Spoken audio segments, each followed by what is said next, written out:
এই নারায়ণগঞ্জবাসীকে আমরা আন্তরিক অভিনন্দন জানাই।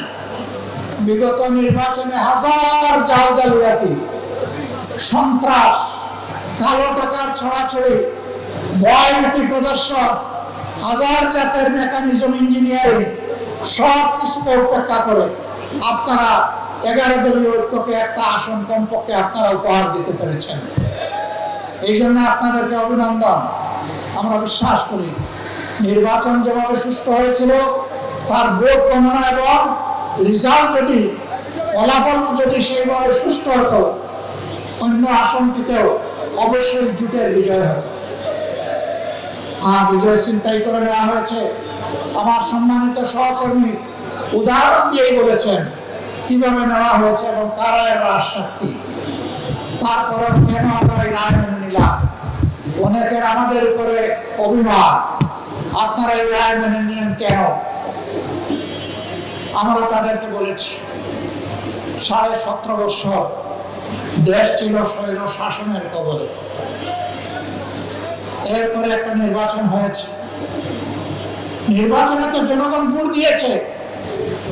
নির্বাচনের আগে তো বাসে, গাড়িতে, লঞ্চে, রাস্তাঘাটে, রাজপথে সব জায়গায় একই আওয়াজ উঠেছিল, দাঁড়িপাল্লা, দাঁড়িপাল্লা।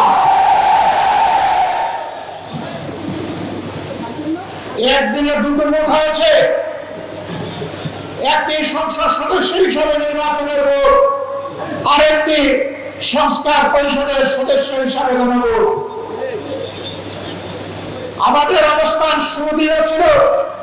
আমাদের মার্কা এবং গণভোটে হায়ের পক্ষে। বর্তমান সরকারি দল প্রথমে হায়ের পক্ষে ছিল না,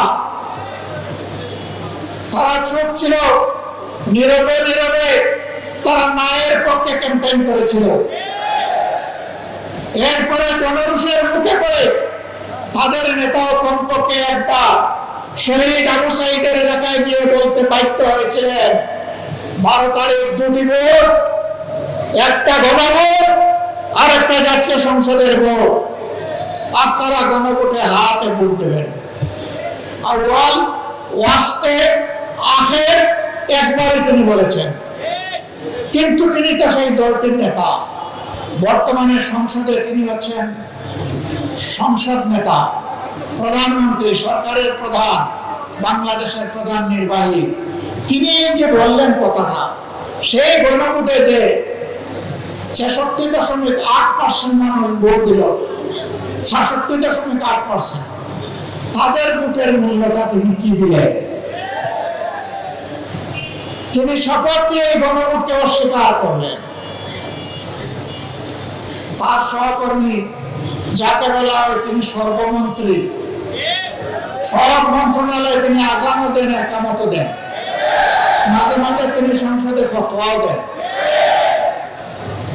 তিনি বলেছেন নির্বাচনটা যাতে হয়ে যায়, এই জন্য আমরা এগুলা বলেছিলাম। লজ্জা!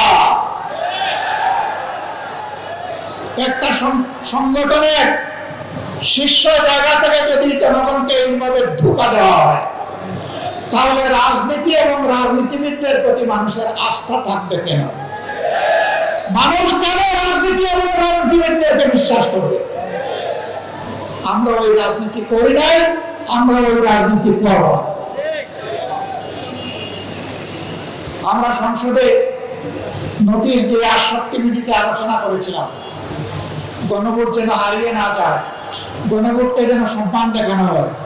আমরা বলেছিলাম যারা জনগণের রায়কে সম্মান করে না, তারা কখনো গণতন্ত্রপন্থী হতে পারে না। গণতন্ত্রের দাবি হচ্ছে বেশিরভাগের রায়কে সম্মান করা। যেহেতু বেশিরভাগ জনগণ, প্রায় 70% জনগণ হায়ের পক্ষে ভোট দিয়েছে, অতএব সরকারকে এই রেফারেন্ডামের যে সংস্কার প্রস্তাব সবগুলা বাস্তবায়ন করতে হবে। তারা বলেছিলেন ভোটের আগে জনগণ যদি হায়ের পক্ষে রায় দেয়, তাহলে যেই সরকার গঠন করুক আমরা এই জনরায় পরিপূর্ণ করতে, মানতে আমরা বাধ্য থাকবো। এখনো আহ্বান জানাই, সময় আছে, ফিরে আসেন। রেফারেন্ডাম মেনে নিন, মানুষের রায়ের প্রতি সম্মান দেখান। নইলে মনে রাখবেন, মানুষের রায়কে উপেক্ষা অগ্রাহ্য করে জোর করে যদি শাসন ব্যবস্থা চালাতে চান, এই জনগণ আপনাদের সামনে হিমালয় পর্বত হয়ে দাঁড়ায় যাবে। যে আমাদের রায়কে মানেন না, তাইলে এই দেশ আপনারা কিভাবে শাসন করবেন? জবাব দিতে পারবেন না। জনরায়কে সম্মান করুন। সম্মানিত ভাই এবং বন্ধুগণ, ইতিমধ্যে সরকার অনেক অঘটন ঘটিয়ে ফেলেছে। কেন্দ্রীয় ব্যাংকের গভর্নর নিয়োগ, ইসলামী ব্যাংক সহ বিভিন্ন ব্যাংকের দিকে কালো হাত, বিশ্ববিদ্যালয়ের যোগ্য ভিসিদেরকে সরিয়ে দিয়ে দলের একান্ত অনুগত দলের কর্মীদেরকে ভিসি হিসাবে বসায় দেওয়া, জেলা পরিষদের মতো গুরুত্বপূর্ণ জায়গায় নিজেদের দলীয় ক্যাডার এবং নেতাদেরকে প্রশাসক হিসেবে বসিয়ে দেওয়া, এইভাবে একটা দলীয় শাসন, এক দলীয় শাসন বাংলাদেশে কায়েম করার চেষ্টা করা হচ্ছে। ইতিহাস ভুলে গেলে হবে না। শেখ মুজিবুর রহমান সাহেব একদলীয় বাকশাল কায়েম করেছিলেন না, অর্ধ বছর ক্ষমতায় থাকতে পারেননি এরপরে। সুতরাং একদলীয় শাসনের দেশের মানুষ মেনে নেবে না। সংসদে দাঁড়িয়ে বিরোধী দলকে তুচ্ছ তাচ্ছিল্য করার এই সংস্কৃতি চালু করেছিল আওয়ামী লীগ। সবচেয়ে বেশি গালি দিত বিএনপিকে, সাথে সাথে আমাদেরকে একটু রাখতো, সার দিত না। এখন বিএনপিও ওই পুরানো আওয়ামী লীগ যা বলতো, সেই পুরানো আমলের কথাগুলো এখন তারাও জপা শুরু করেছে। যে কথাগুলো জপতে জপতে আওয়ামী লীগ গিয়ে করছে দিল্লিতে, আপনারা সেই কথাগুলো জপতে জপতে কোথায় গিয়ে পড়বে? জনগণ এগুলা খায় না, তরুণ যুবসমাজ এগুলা শুনতে চায় না।